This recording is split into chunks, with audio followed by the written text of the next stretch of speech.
I'm back, and it's a new year. The year of our Lord 2024. Who would have thought?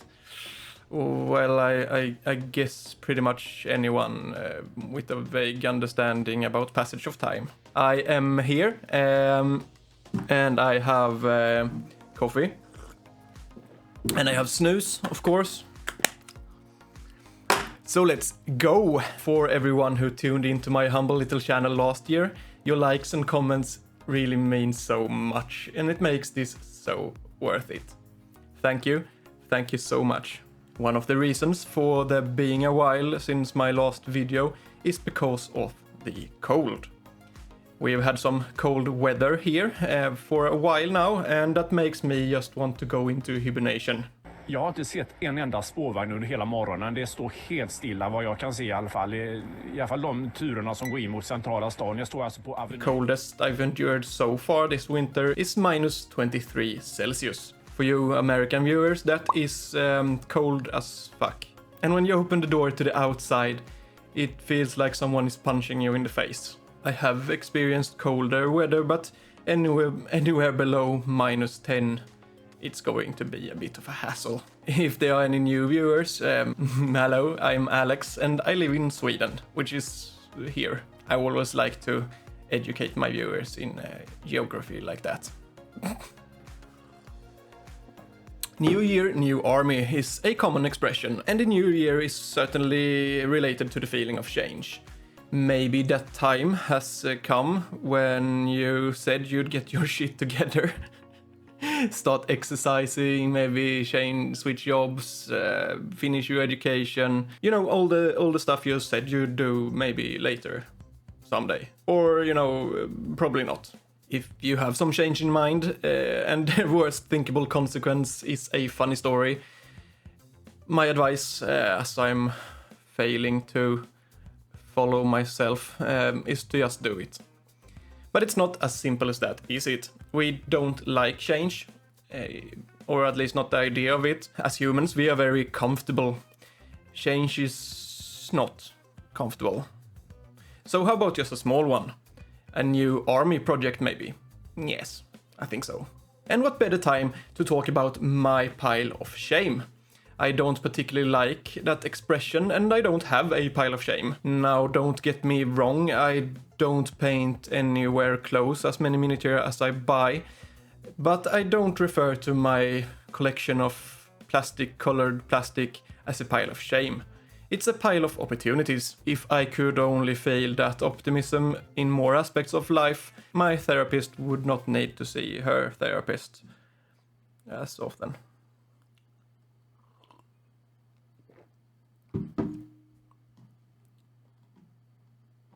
Oh, yeah, I thought I'd leave it quiet here for a moment, just to savor the uncomfortable feeling some people get when you mention mental health.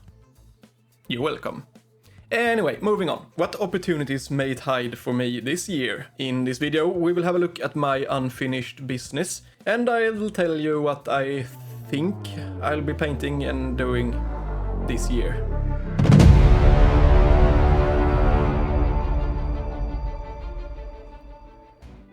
The old world is approaching, along with some shiny old miniatures.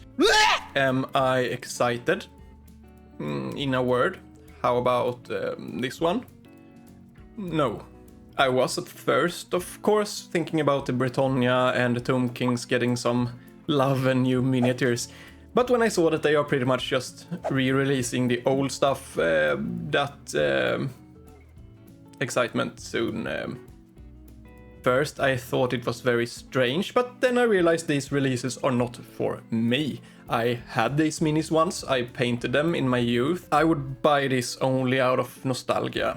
And I think that's what GW wants. To have people my age and older that were into the hobby in their youth find their way back to the hobby with miniatures they recognize. Now they probably also have some money to spend. Nice move. Blizzard did the same thing with World of Warcraft quite recently, right?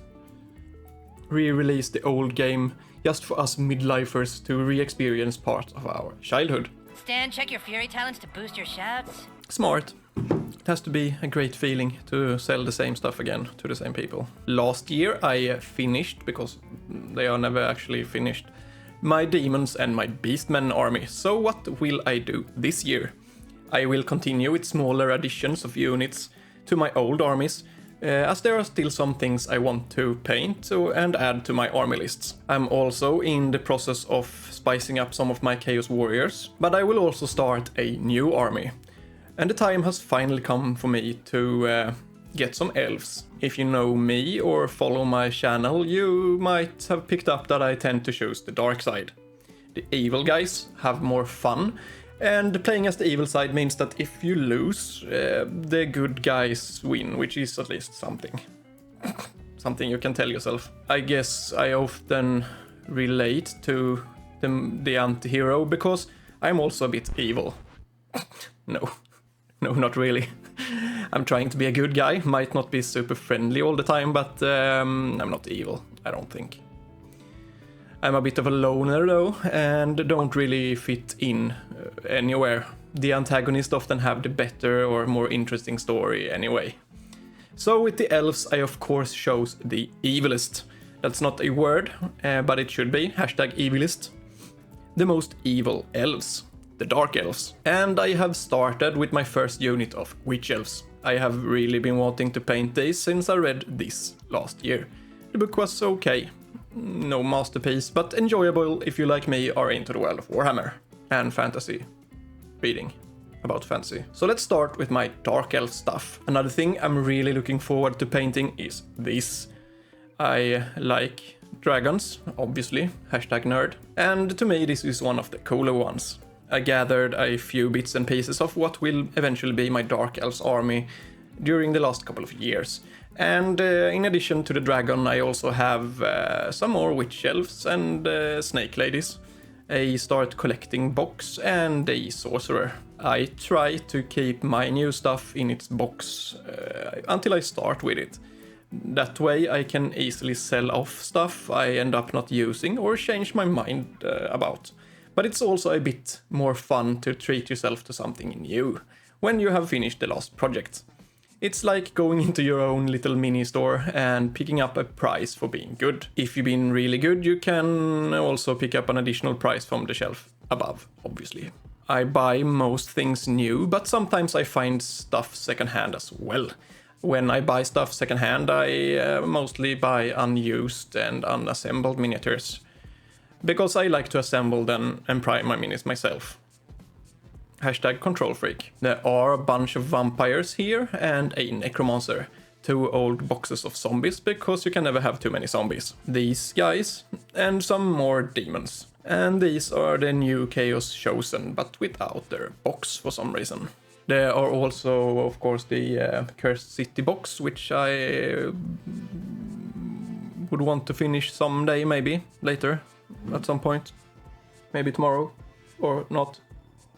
This is not everything, because I have a couple of shelves and boxes here in my hobby room with things that I've started with, but I don't want to show that, because many things are in their ugly stage, and most things probably won't be ever finished. So I also have a big wardrobe of bits and old unsorted stuff.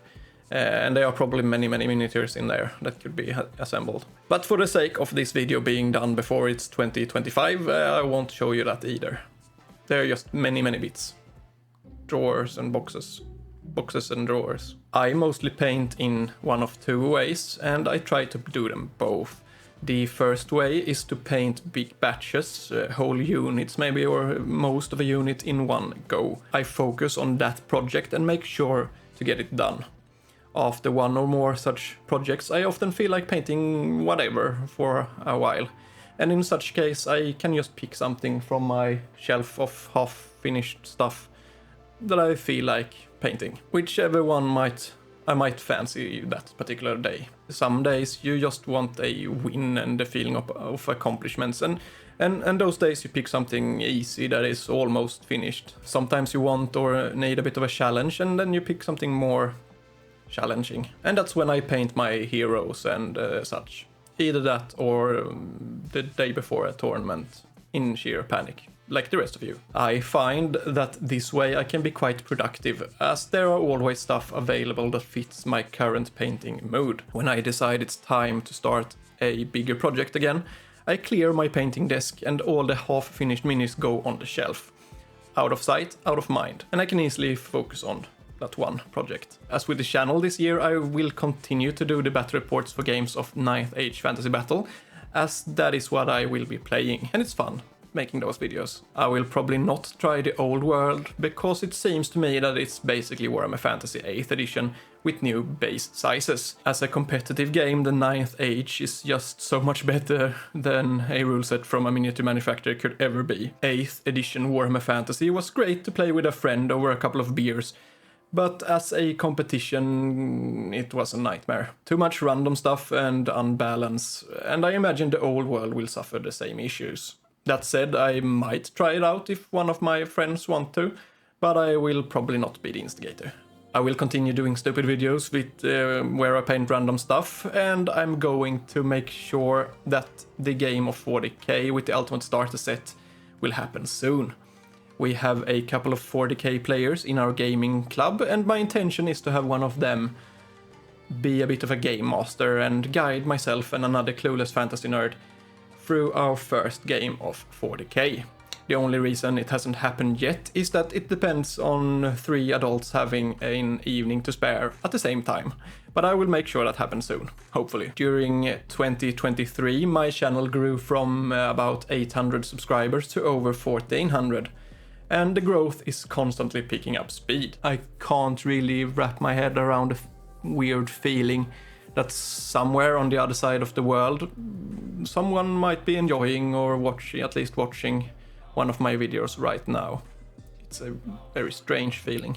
Sometimes I of course doubt myself, I feel low and that my content is not good enough and so on, but mostly I don't care.